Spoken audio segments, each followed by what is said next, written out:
Selain impian Bu Nita, kita juga harus punya apa sih yang membuat kita itu semangat terus ya? Iya, kan kalau impian aja masih butuh apa lagi Bu Yuyen? Iya, yaitu yang kedua adalah keinginan untuk berjaga-jaga. Ya, jadi yang kedua ini Bu Nita ini penting.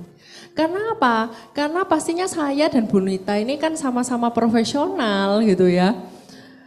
Pastinya ya gimana ya Bu Nita ya, kita tuh enggak pernah terpikir, dulu itu kan ya nyaman lah nikmatin gaji naik setiap tahun gitu tahun, ya. jabatan naik kan? Jabatan naik, berkat ini ya istri salah satu rekan kerja saya yang dulu yang itu sekantor yang hadir di sini ya. Nah kebetulan itu resign gitu ya rekan-rekan, jadi saya itu baru naik posisi Bu Nita. Untuk gitu. Resign ya? Untuk resign. Oke, jadi setelah itu Bu Yuyen naik jabatan. Naik jabatan. Gaji naik dong. Gaji naik. Pasti lebih enak. Lebih enak. Ya, terus kenapa kok harus berjaga-jaga Bu Yuyen? Ah ini ceritanya ini gini Bu Nita. Saya itu lihat atasan saya yang pertama gitu ya rekan-rekan. Dia jabatannya sudah manajer kerja waktu itu saya tanya 11 tahun. Saya tanya, C pernah keluar negeri C? Nggak pernah. Loh, ini manajer saya kerja 11 tahun kok nggak pernah keluar negeri. Sudah tanda tanya saya. Yang kedua Bu Nita yang bikin saya miris. Kalau kita itu punya anak buah gitu ya. Kerjanya bagus gitu ya. Orangnya pinter, nurut gitu ya. Kan kita pasti pengen ya meningkatkan taraf hidupnya anak buah kita juga. Gitu ya. Ini kejadian nyata Bu Nita, di tempat saya bekerja pada saat saya itu mau mengajukan resign ceritanya. Ada satu anak buah saya yang dikader untuk menggantikan saya. Atasan saya langsung itu ngomong ke anak buah saya, kamu ini ayo kamu persiapan. Kalau nanti C Yuyen keluar, nah kamu naik posisi menggantikan jabatannya C Yuyen. Disiapkan supaya dia siap ya pada saat Bu Yuyen keluar. Dia langsung siap untuk gantikan. Betul. Nah, saya sudah juga ya ngasih ilmu, training segala macam gitu ya. Apa yang terjadi Bu Nita? 3 bulan kemudian, bukannya anak buah saya ini dipromosikan, tiba-tiba saya dipanggil sama atasan. Yen, ini ada orang, ini nanti yang akan gantikan kamu. Gak kaget? Udah disiapin? Kaget Bu Nita. Ini memang bukan saya ya, bukan kena kepada saya. Tapi bagaimana perasaan saya ketika saya menjadi anak buah saya yang sudah dijanjikan naik jabatan oleh atasannya.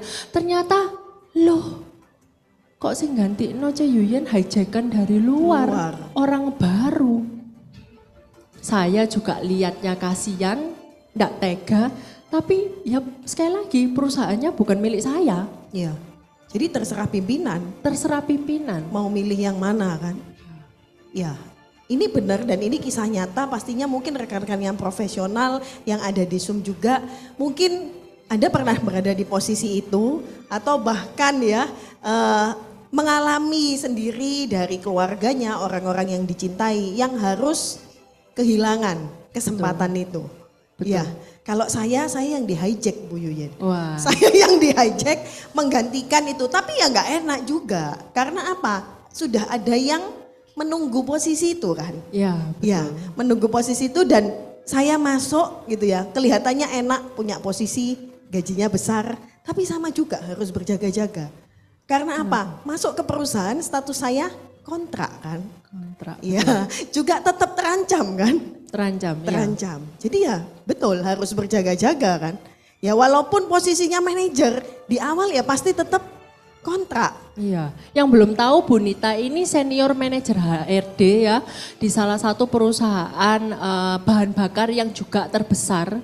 Ya beliau ini enggak main-main posisinya. Kalau mau minta gaji itu ngadep Bu Nita dulu. Itu ya. Ya mau berapa? Wah. Mau berapa. Tapi kalau mengalami pemecatan atau PHK juga menghadapi Bu Nita gitu ya. Iya, benar Bu Yuyen. Saya yang mengeksekusi PHK karena kan ditugaskan di posisi itu. Tapi itu juga posisi nggak enak Bu Yuyen. Kenapa? Karena kita punya resiko juga kan ya. Kenapa harus berjaga-jaga? Berarti saya pun kan juga bisa Bu Yuyen di PHK. Kenapa? Karena statusnya saya masih karyawan kan. Betul. Saya menggantungkan nasib saya ke orang lain. Jadi ya tetap terancam karena saya pun pernah mem-PHK ya karena tuntutan profesi ya. Saya mem-PHK satu orang manajer hanya pagi jam 9 bosnya bilang saya nggak mau sama manajer A. Ya, pokoknya sebelum makan siang manajer A harus sudah di PHK. Ya. Nah, saya langsung mikir saya juga manajer gitu kan. Satu saat bos saya kalau bilang saya nggak suka sama Nita sebelum jam 5 sore harus sudah keluar, kan bisa terancam. Bu Yuyen. Berarti ya saya harus jaga-jaga juga kan. Ya di sini yang profesional ada. Yang boleh angkat tangan? Boleh angkat tangan. Benar ya? Benar nggak apa yang saya sampaikan sama Bu Yuyen sampaikan? Betul. Kok mantep banget Pak? Ya kan? Jadi ya harus berjaga-jaga. Harus berjaga-jaga gitu ya. Jadi rekan-rekan yang saya ceritakan, Bu Nita ceritakan itu bukan bermaksud menyudutkan profesi sebagai karyawan, tidak gitu ya. Tidak. Tetapi ada resiko-resiko yang bisa kita itu tanggung kayak gitu ya. Kalau kita tidak menyiapkan sekoci kita gitu ya. Penyelamatnya kita. Kalau perahunya lagi oleng, kita tidak punya sekoci, lalu apa yang bisa kita perbuat? Iya. Yang berikutnya Bu Nita yang saya pelajari juga, itu resiko kalau di sini kan tadi di PHK. Ayo orang HDI, ada yang di PHK sama upline-nya? Ada? Boleh angkat tangan di ruangan Zoom? Mungkin ada di ruangan Zoom yang di PHK sama upline-nya? Atau sama HDI ada yang di PHK? Enggak ada ya? Enggak ada. Gak ada. Ya? Yang di PHK plan-nya enggak ada. Mungkin yang di PHP ada. Oh di PHP ada. Yang di PHK itu ada yang nulis Bu Yuyen. Yes betul banget ya. Employee mengandalkan kapal yang dia tempatin. Iya betul.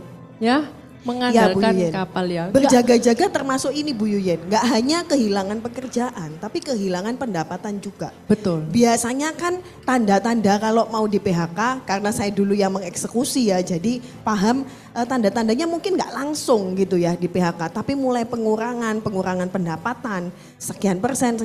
Mungkin seperti itu juga ada ya. Betul. Jadi ya berjaga-jaga ini penting banget ya Bu Yuyen ya. Betul Bu Nita. Oke. Jadi berjaga-jaga ini penting banget ya rekan-rekan untuk kita itu bisa menyelamatkan ya. Ibaratnya kita punya keluarga, nggak cuman impian. Jangankan mewujudkan impian, kalau misalnya kita untuk diri kita sendiri aja kita itu belum bisa berlebih gitu ya. Iya. Bagaimana kita tuh bisa menyelamatkan keluarga kita atau bahkan yang lebih besar ya. Iya. Betul Bu Yuyen. Dulu waktu sharing sedikit ya, waktu dulu mengeksekusi proses PHK itu Bu Yuyen, mayoritas orang-orang itu nggak siap. Karena dia kalau tadi Bu Yuyen bilang kapal sekoci itu, mereka nggak punya kapal sekocinya.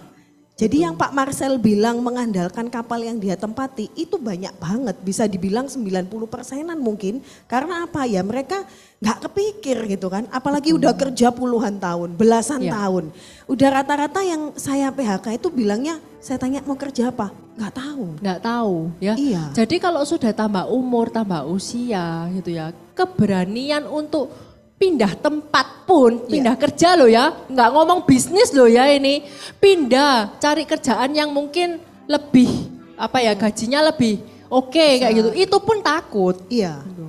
Takut untuk mencoba hal yang baru. Takut untuk mencoba hal yang baru. Nah makanya rekan-rekan kalau Anda sekarang diperkenalkan dengan bisnis HDI ini bukan satu kebetulan pastinya. Itu betul ya Bu Nita ya.